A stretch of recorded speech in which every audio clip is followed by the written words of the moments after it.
여름만 되면 이런 말씀을 하시는 분들이 많습니다. 원장님, 저 더위 먹은 것 같아요. 기운이 하나도 없어요. 입맛도 없고 몸이 축축 처져요. 그리고 꼭 이어서 나오는 말이 있습니다. 그러면 녹용 좀 먹으면 기운이 좀 올라올까요? 진료실에서 참 자주 듣는 말입니다. 그만큼 여름에는 몸이 쉽게 처집니다. 조금만 움직여도 땀이 나고 입맛은 떨어지고 잠은 깊지 않고 아침부터 몸이 무겁습니다. 그러면 자연스럽게 이런 생각을 하게 됩니다. 기가 빠졌나? 보약을 먹어야 하나? 녹용 들어간 걸 먹으면 좀 낫지 않을까? 그런데 여기서 바로 녹용 드시면 됩니다 라고 말하기는 어렵습니다. 왜냐하면 더위 먹었다는 말 안에는 여러 가지 상태가 섞여 있기 때문입니다. 어떤 분은 먼저 식혀야 하는 상태입니다. 어떤 분은 땀을 많이 흘린 뒤 몸이 마르고 처져 있습니다. 또 어떤 분은 쉬어도 기운이 올라오지 않을 만큼 회복력 자체가 많이 내려앉아 있습니다. 그리고 꼭 먼저 구분해야 할 것이 있습니다. 의식이 흐려지거나 말이 어눌하거나 몸을 제대로 가누기 어렵거나 심한 어지러움과 가슴 답답함이 있다면 그때는 보약을 고민할 문제가 아닙니다. 먼저 진료와 응급 판단이 필요합니다. 그러니까 여름에 기운이 빠질 때는 녹용이 좋으냐 아니냐를 먼저 물을 것이 아니라 내 몸이 지금 먼저 식혀야 하는 상태인지 마르고 처져서 붙잡아줘야 하는 상태인지 다시 세워야 하는 상태인지부터 봐야 합니다. 오늘은 더위 먹었다고 녹용을 찾기 전에 먼저 봐야 할 세 가지를 말씀드리겠습니다. 첫째, 먼저 식혀야 하는 몸입니다. 이건 안전 기준입니다. 여름에 기운이 빠지면 많은 분들이 바로 보약을 생각합니다. 기운이 없으니까 뭐 좀 먹어야겠다. 이 생각 자체가 틀린 것은 아닙니다. 그런데 모든 여름 피로가 바로 보강할 상태는 아닙니다. 몸 안에 열이 너무 많이 밀려 있거나 체온 조절이 흔들리고 있거나 온열 신호가 섞여 있다면 그때는 먼저 식히고 쉬고 확인해야 합니다.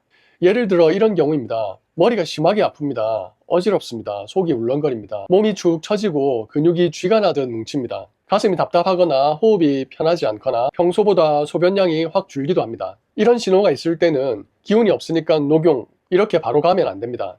특히 의식이 흐려지거나 말이 어눌해지거나 몸을 제대로 가누기 어렵거나 체온이 많이 오르는 느낌이 있다면 그건 집에서 보약을 고민할 문제가 아닙니다. 바로 도움을 요청해야 하는 신호일 수 있습니다.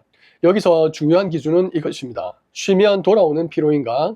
아니면 쉬어도 위험 신호가 남아있는가? 단순히 더운 날 무리해서 피곤한 정도라면 시원한 곳에서 쉬고 물을 조금씩 마시고 잠을 보충하면서 몸이 어느 정도 돌아옵니다. 그런데 쉬어도 어지러움이 심하고 가슴이 답답하고 의식이 멍하고 소변량이 줄고 몸을 가누기 어렵다면 그때는 먼저 확인해야 합니다. 녹용이 나쁘다는 말은 아닙니다. 순서가 있다는 말이죠. 몸이 지금 열을 조절하지 못하는 상태라면 먼저 보강보다 안정이 우선입니다. 순서가 바뀌면 몸은 더 답답하게 느낄 수 있습니다. 여름 피로도 마찬가지입니다. 기운이 없다는 말만 듣고 무조건 보강부터 생각하는 것이 아니라 열이 밀린 상태인지 수분이 흔들린 상태인지 정말 회복력이 내려간 상태인지 먼저 나누어야 합니다. 둘째, 마르고 처진 몸인지 봐야 합니다. 이걸 저는 적셔야 하는 몸이라고 표현합니다. 여기서 적신다는 말은 물을 많이 마시라는 뜻만은 아닙니다. 땀 이후에 몸이 마르고 기운이 새고 회복 재료가 부족해진 상태를 다시 붙잡아주는 방향을 말합니다.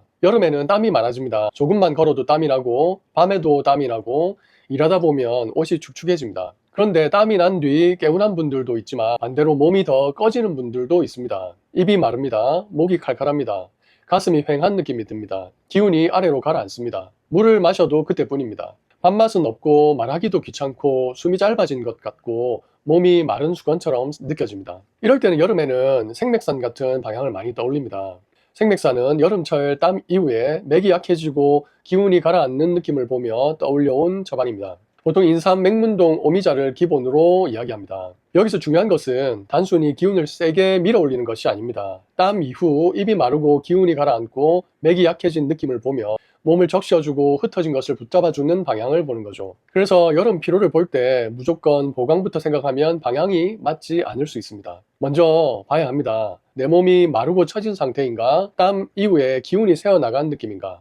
물을 마셔도 몸이 다시 차오르지 않는 느낌인가? 이게 중요합니다. 기운이 없다고 해서 무조건 센 처방이 필요한 것은 아닙니다. 어떤 분은 수분 조절이 무너져 있습니다. 어떤 분은 땀은 많은데 몸 안쪽은 마른 느낌입니다. 어떤 분은 입맛이 없어서 먹는 양이 줄었고 그 결과 회복 재료가 부족해져 있습니다. 이런 분들은 몸을 바로 밀어 올리기 전에 먼저 적셔주고 붙잡아주고 회복 재료를 만들어주는 방향이 필요할 수 있습니다. 더위 먹었으니까 보약, 아니라 땀 이후에 몸이 마르고 처지는가를 보는 겁니다. 그런데 여기서 한 단계 더 봐야 합니다. 몸이 마르고 처진 정도를 넘어 회복력 자체가 많이 내려앉은 분들이 있습니다. 이때부터 녹용이 들어간 보강을 고민하는 이유가 생깁니다. 셋째, 다시 세워야 하는 몸입니다. 이때 녹용이 들어간 보강을 고민하는 이유가 생긴 거죠. 녹용을 찾는 분들은 대개 이런 표현을 하십니다. 그냥 피곤한 정도가 아니에요. 쉬어도 기운이 영 안 올라와요. 아침부터 몸이 무너져 있습니다. 입맛도 없고 땀 조금만 흘려도 완전히 몸이 깔아집니다. 예전에는 하루 쉬면 돌아왔는데 이제는 며칠을 쉬어도 돌아오질 않아요. 이런 상태에서는 단순히 더위를 식히는 것만으로는 부족할 수 있습니다. 또 물만 많이 마신다고 몸이 회복되는 것도 아닐 수 있습니다. 몸이 다시 에너지를 만들고 음식을 받아들이고 잠을 통해 회복하고 움직일 힘을 만들어야 하는데 그 힘 자체가 내려가 있는 경우가 있습니다. 이럴 때 사람들은 자연스럽게 보강이 필요하다고 느낍니다. 그리고 그 보강의 선택지 중 하나로 녹용을 떠올리게 됩니다. 그래서 예전부터 녹용은 단순히 더위를 식히는 약이라기보다는 몸이 너무 내려앉아 있을 때 회복력을 어떻게 받쳐줄 것인가 라는 맥락에서 이야기되어 왔습니다. 중요한 것은 녹용이라는 이름이 먼저가 아니라 정말 그 방향이 필요한 몸인가를 보는 것입니다. 열이 위로 확 올라와 있고 잠이 더 예민해지고 가슴이 더 답답하고 입이 바짝 마르면서 불편하고 몸 안에 열감이 강한 분이라면 먼저 열과 수분 조절을 봐야 합니다. 반대로 땀을 흘린 뒤 몸이 축 처지고 식욕이 떨어지고 아침부터 기운이 없고 쉬어도 회복이 늦고 몸을 지탱하는 힘이 내려간 느낌이라면 그때는 단순히 식히는 방향만 볼 것이 아니라 적시고 붙잡고 세워주는 방향을 같이 고민할 수 있습니다. 여기서 생맥산과 녹용의 연결이 생기는 거죠.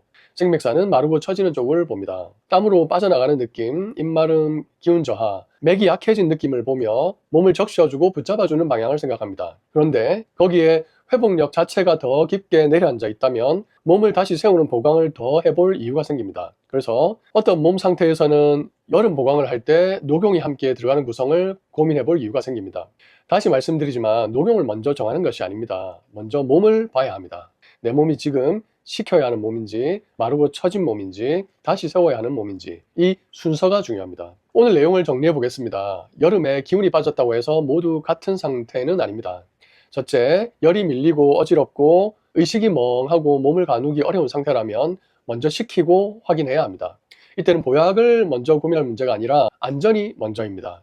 둘째, 땀을 많이 흘린 뒤 입이 마르고 맥이 약해지고 몸이 마른 수건처럼 처지는 느낌이라면 적셔주고 붙잡아주는 방향을 봐야 합니다. 그래서 여름에는 생맥산 같은 방향을 떠올리는 이유가 여기에 있습니다. 셋째, 쉬어도 기운이 안 올라오고 식욕이 떨어지고 아침부터 몸이 무너져 있고 회복이 계속 늦어진다면 그때는 몸을 다시 세워야 하는지 봐야 합니다. 이 지점에서 녹용이 들어간 보강을 고민해야 하는 이유가 생기죠. 중요한 것은 녹용을 먹느냐 마느냐가 아닙니다. 지금 내 몸이 어떤 판단을 하고 있는지를 읽는 것입니다. 몸은 괜히 처지는 것이 아닙니다. 더위를 버티느라 땀으로 빠져나간 것을 조절하느라 잠과 소화가 흔들린 것을 버티느라 몸은 자기 나름대로 에너지를 아끼고 있을 수 있습니다. 그 상태를 보지 않고 무조건 보강만 하려 하면 오히려 답답해질 수 있고 반대로 정말 세워줘야 하는 몸을 계속 물만 마시고 쉬기만 하면서 버티면 회복이 늦어질 수 있습니다. 그래서 여름에 더위 먹었다고 느낄 때는 이 세 가지를 먼저 물어보시면 됩니다. 지금 내 몸은 먼저 식혀야 하는가? 땀 이후에 마르고 처져 있는가? 회복력을 다시 세워야 하는가? 이 구분이 먼저입니다. 더위 먹었다고 모두 녹용을 찾을 문제가 아니라는 거죠. 다만 쉬어도 기운이 올라오지 않고 땀 이후 몸이 무너지고 회복이 계속 늦어진다면 그때는 녹용을 고려해 봐야 합니다. 혼자 구분하기 어려우시다면 카카오 채널에 여름 보강이라고 남겨주세요. 더위 먹은 느낌이 단순 피로인지 수분과 진액이 흔들린 상태인지 회복력을 같이 봐야 하는 상태인지 자가 점검 기준으로 먼저 안내해 드리겠습니다. 오늘도 내 몸을 몰아붙이기보다 내 몸이 왜 처졌는지 차분히 읽어보셨으면 합니다. 더위 먹었다고 녹용부터가 아니라 내 몸이 지금 무엇을 필요로 하는지부터 보셔야 합니다. 감사합니다.